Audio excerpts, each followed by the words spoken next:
Assalamualaikum warahmatullahi wabarakatuh. Alhamdulillahilladzi anzala al-Qur'an hudan linnas wa bayyinatin minal huda wal furqan. Asyhadu an la ilaha illallah wahdahu la syarika lah wa asyhadu anna Muhammadan abduhu wa rasuluhu la nabiyya ba'da. Allahumma shalli wa sallim ala sayyidina wa maulana Muhammad wa ala alihi wa ashabihi ajma'in, amma ba'du. Fa ya ayyuhal hadirun, usikum wa iyaya bittaqwallah faqad faza al-muttaqun. Wa qala Allah ta'ala fil Qur'anil Karim, a'udzu billahi minasy syaithanir rajim, bismillahirrahmanirrahim. Ya ayyuhalladzina amanu idza nudiya lis-salati min yaumil jumu'ah fas'au ila zikrillah wa zarul bai', dzalikum khairul lakum in kuntum ta'lamun. Hai orang-orang yang beriman, apabila kamu dipanggil untuk melaksanakan salat di hari Jumat, maka berlarianlah menuju Allah dan tinggalkan segala bentuk bisnismu dan pekerjaan. Itulah yang lebih baik bagimu jika kamu mengetahui. Shadaqallahul azim. Surat Al-Jumu'ah ayat yang ke-9. Masyaallah muslimin jamaah Jumat yang dimuliakan Allah, dalam kesempatan yang penuh berkah ini kembali saya selaku khatib mengingatkan dan mengajak kita bersama, marilah kita senantiasa meningkatkan rasa takwa kita kepada Allah Subhanahu wa taala dengan mengerjakan segala perintah Allah dan menjauhi segala larangannya. Masyaallah muslimin yang dimuliakan Allah, dalam surah Al-Jumu'ah ayat yang ke-9, seperti yang tadi telah kita bacakan di awal khutbah, Allah menjelaskan tentang bagaimana kehebatan ibadah salat Jumat ini. Hari Jumat adalah Sayyidul Ayyam, penghulu seluruh hari. Dan ibadah di hari ini nilainya berbeda dengan ibadah di hari-hari yang lain. Karena itu kata Allah, bila engkau dipanggil beribadah di hari Jumat, fas'au ila zikrillah, berlarianlah menuju Allah. Fas'au itu dari kata sa'a. Sa'a itu artinya berlari. Karena itu ada ibadah haji, ritualnya salah satunya sa'i, yang artinya berlari. Kenapa Allah suruh kita berlari di hari Jumat ini? Kalau engkau dipanggil untuk ibadah di hari Jumat, kata Allah, berlarilah, karena ini ibadah yang paling hebat. Bahkan kalau tinggalkan semua bisnismu, walaupun nilai asetnya hari itu miliaran rupiah. Kenapa? Tidak ada kebaikan yang lebih besar daripada kebaikan yang ada di hari Jumat. Kata Allah, itu jika kalian mengetahuinya. Inilah ayat yang menjelaskan betapa hebatnya ibadah Jumat. Karena itu kita akan lihat beberapa hadis yang menunjukkan betapa besarnya nilai ibadah di hari Jumat. Pertama, hadis dari Abu Hurairah, hadis riwayat Bukhari dan Muslim. Kata Nabi, man iltasala yaumal jumu'ah summa raha fis sa'atil ula faka'annama qarraba badanatan, wa man raha fis sa'atis saniyah faka'annama qarraba bakaratan, wa man raha fis sa'atis salisah faka'annama qarraba kabshan, wa man raha fis sa'atir rabi'ah faka'annama qarraba dajajatan, wa man raha fis sa'atil khamisah faka'annama qarraba baizatan. Wa idza kharaja al-imam hadaratil malaikatu yastami'una dzikra. Kata Nabi, siapa yang mandi di hari Jumat? Kata para hadirin, karena setiap kita pergi ke Jumat ini disunahkan mandi. Karena kata Nabi, siapa yang mandi di hari Jumat, lalu dia cepat berangkat ke masjid, dia berangkat di waktu pertama, duduk di saf pertama, maka dia diberikan pahala berkorban seekor onta. Bila dia datang di waktu kedua dan duduk di saf kedua, maka diberikan pahala seperti berkorban seekor sapi. Dan siapa yang datang di waktu ketiga, duduk di saf ketiga, maka seperti berkorban seekor kibas.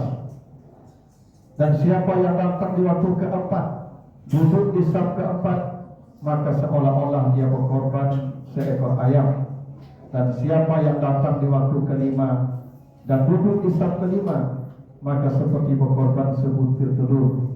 Dan apabila khatib sudah naik mimbar, khutbah sudah dimulai, maka para malaikat pun duduk mendengarkan khutbah, dan yang datang setelah khatib berkhutbah tidak dicatatkan lagi untuknya kebaikan-kebaikan di hari Jumat.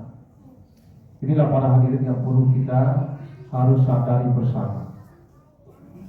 Datanglah sebelum khatib naik mimbar. Kenapa? Karena yang datang setelah khatib naik mimbar, maka malaikat pun sudah duduk dan tidak lagi mencatatkan kebaikan di hari Jumat untuknya. Itu kenapa para hadirin coba perkirakan, kita jarak dari rumah, dari kantor berapa menit ke masjid, jam berapa zuhur datang hari Jumat, maka datanglah sebelum khatib di atas mimbar. Karena memang datang di awal itu pahalanya besar, bahkan kata Nabi sama berkorban seekor onta.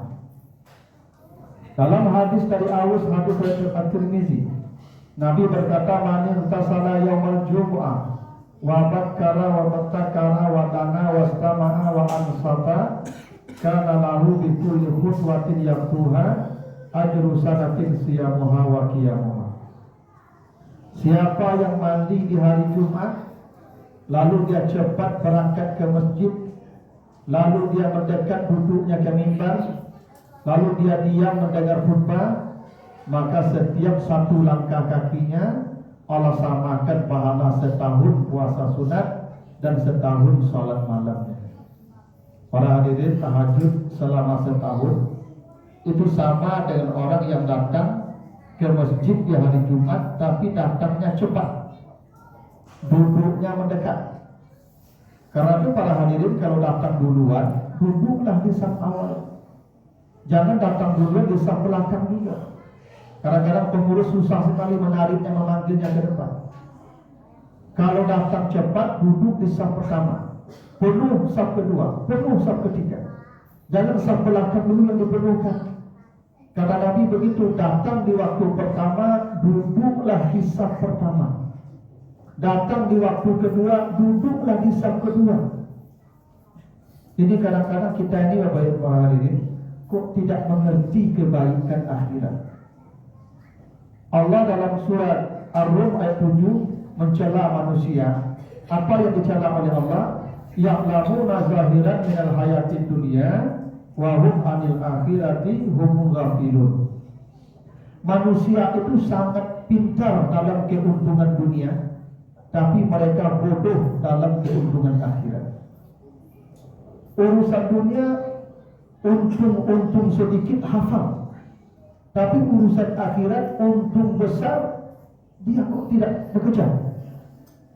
Padahal Allah sudah suruh kalau ada panggilan azan, panggilan sholat Jumat, berlarian ke masjid, tinggalkan bisnismu, pahalanya besar. Tapi mereka tidak mengerti. Tapi urusan dunia, orang kalau musim durian, jam 3 pagi durian jatuh di hutan, dikejarnya juga pakai senter. Pada satu durian berapalah harganya?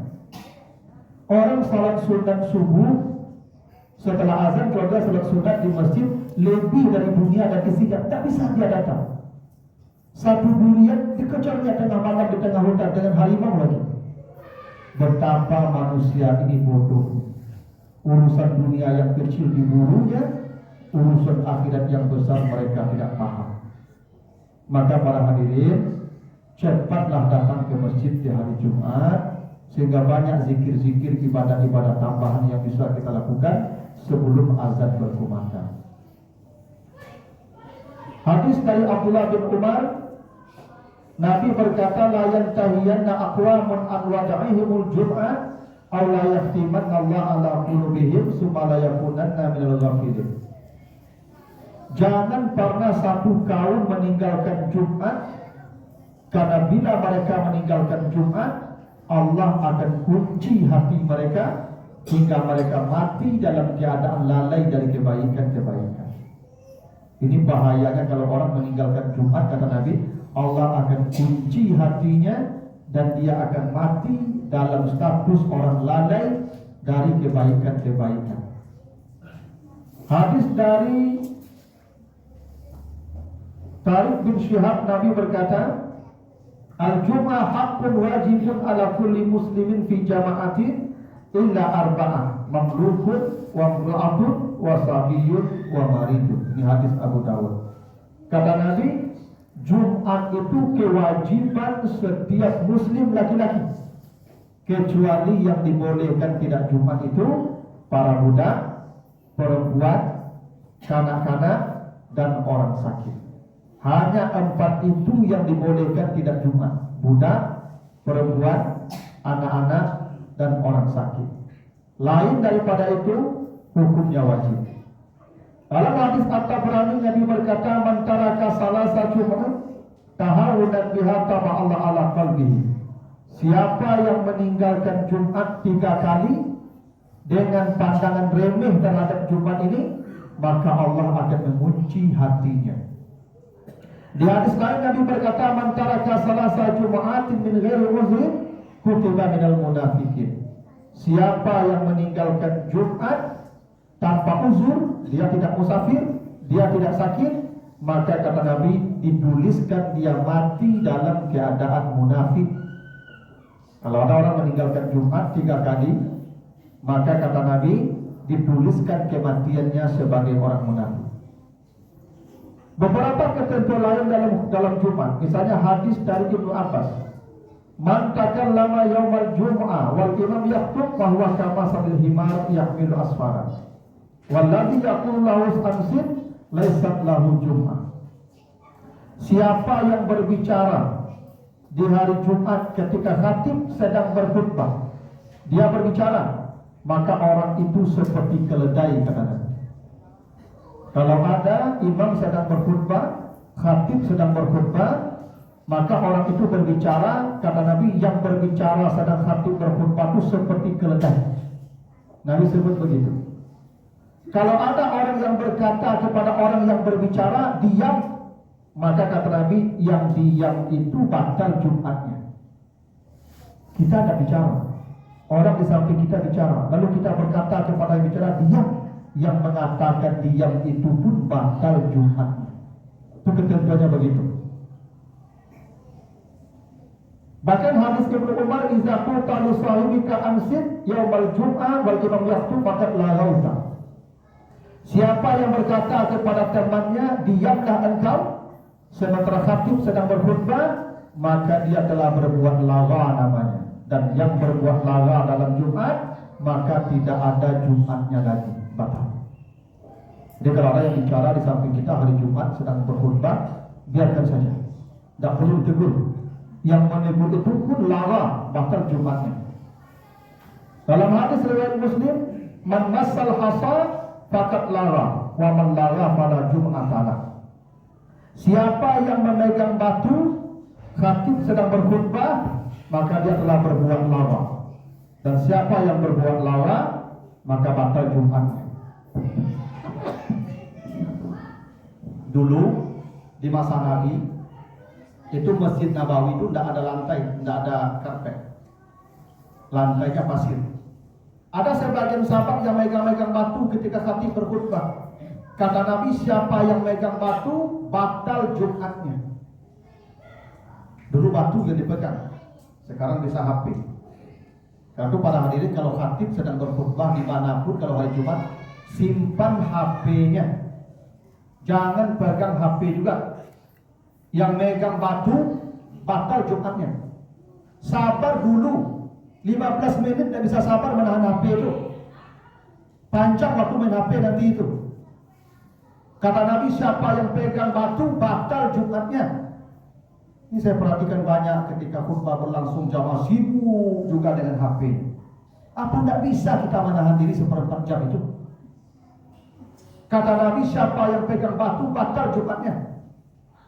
Ini ibadah besar, jangan dianggap ringan dan kecil. Makanya kata Nabi, tinggalkan bisnismu walaupun miliaran, tutup HP-nya dulu, matikan dulu. Tidak lama, cuma setengah jam paling lama. Kata Nabi, yang pegang batu batal Jumat. Dan yang boleh menegur dalam Jumatnya hanya khatib saja. Hadis dari Jabir bin Abdullah, Nabi berkata, dakhala rajulun yaumal jum'ah wan Nabi sallallahu alaihi wasallam yaktub, qala salaita qala la qala qul shalli rak'atan. Nabi sedang berkhutbah seperti sekarang. Datang sahabat terlambat, dia langsung duduk. Maka Nabi tegur, engkau sudah salat belum? Berdiri, salat 2 rakaat. Kalau ada yang meribut dalam keadaan sekarang, khatib boleh menegur. Itu anak-anak di belakang kalau ribut, tegur. Dan hanya khatib yang boleh. Jangan dibiarkan, karena mengganggu orang lain mendengarkan khutbah. Ini diantara ketentuan-ketentuan khutbah yang harus kita pahami bersama. Karena ini ibadah besar, bukan ibadah ringan. Dampaknya besar kalau ibadah tidak sesuai dengan aturan, bisa batal. Dan kalau batal, maka orang itu mati dalam status orang munafik. Begitulah pentingnya ibadah Jumat ini untuk kita bisa ketahui secara bersama aturannya. Fa'tabiru ya ulil absar la'allakum turhamun.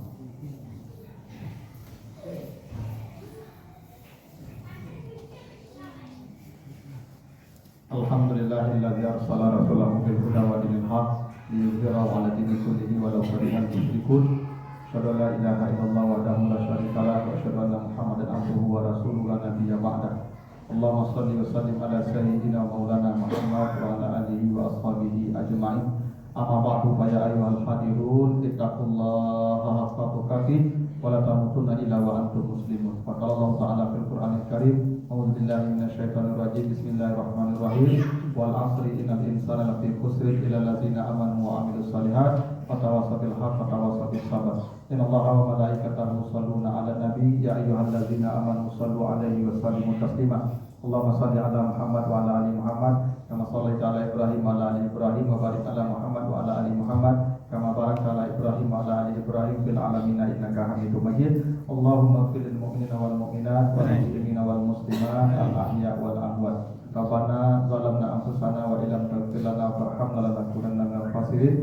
Rabbana atina fid dunya hasanah wa fil akhirati hasanah wa qina adzabannar. Ibadallah, innallaha ya'muru bil 'adli wal ihsan wa ita'i dzil qurba wa yanha 'anil fahsya'i wal munkari wal baghi ya'idukum la'allakum tadhakkarun wa la dzikrullahi akbar. Aqimus shalah. Pada teman, mari kita luruskan shaf dan kita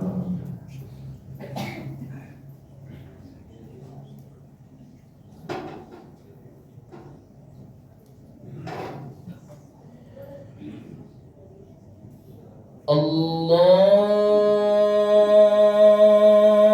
Akbar.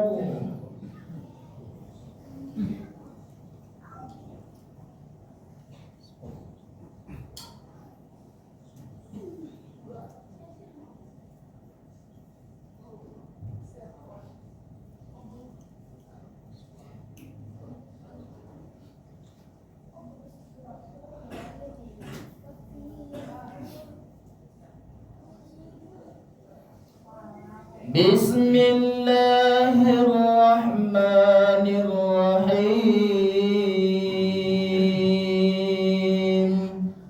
Alhamdulillahi rabbil alamin. Ar-Rahmanir-Rahim. Maliki yaumiddin. Iyyaka na'budu wa iyyaka nasta'in. Ihdinas siratal mustaqim. Siratal ladzina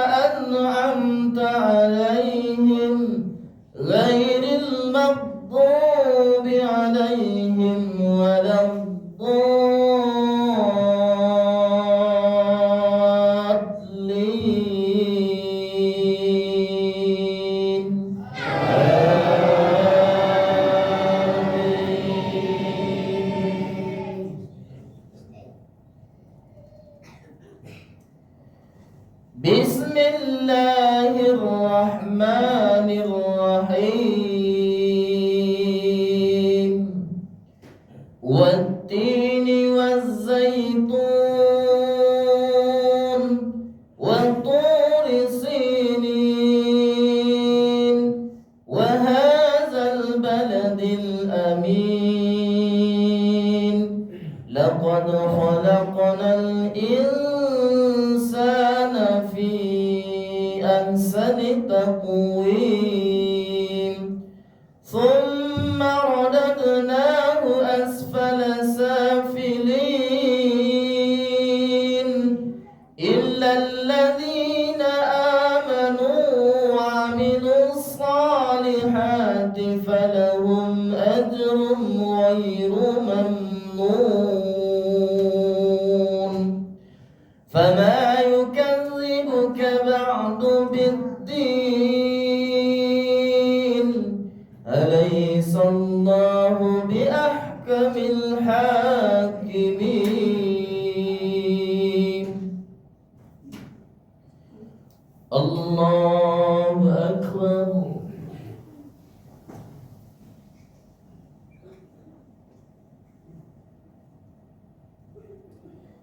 سمع الله لمن حمده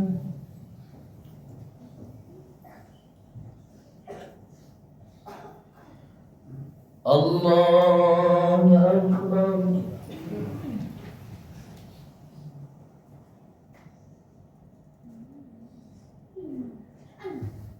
الله أكبر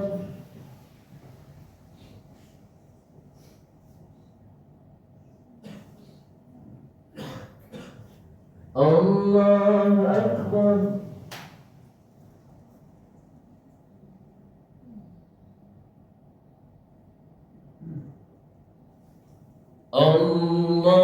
الله أكبر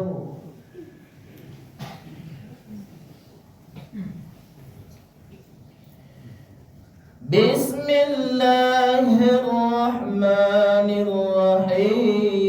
الرحيم الحمد لله رب العالمين الرحمن الرحيم مالك يوم الدين إياك نعبد وإياك نستعين اهدنا الصراط المستقيم صراط الذين أنعمت عليهم غير المغضوب عليهم ولا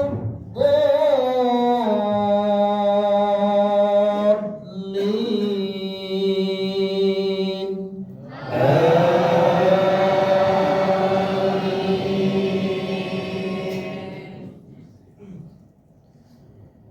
بسم الله الرحمن الرحيم قل يا أيها الكافرون لا أعبد ما تعبدون ولا أنتم عابدون ما أعبد ولا أنا عابد ما عبدتم ولا أنتم عابدون ما أعبد لكم دينكم ولي دين الله أكبر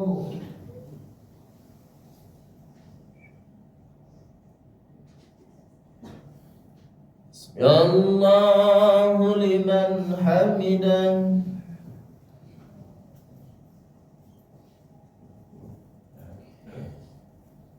الله أكبر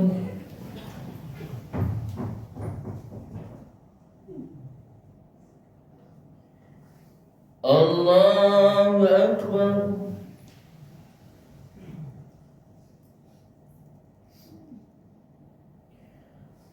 الله أكبر.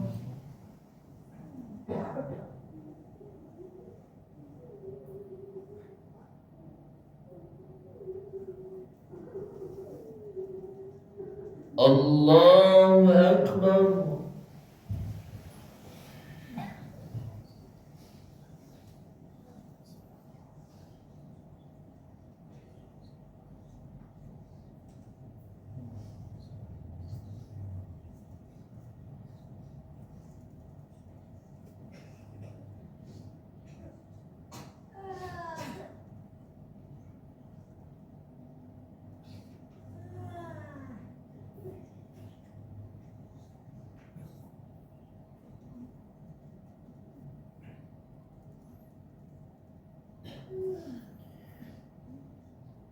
السلام عليكم ورحمة الله. السلام عليكم ورحمة الله.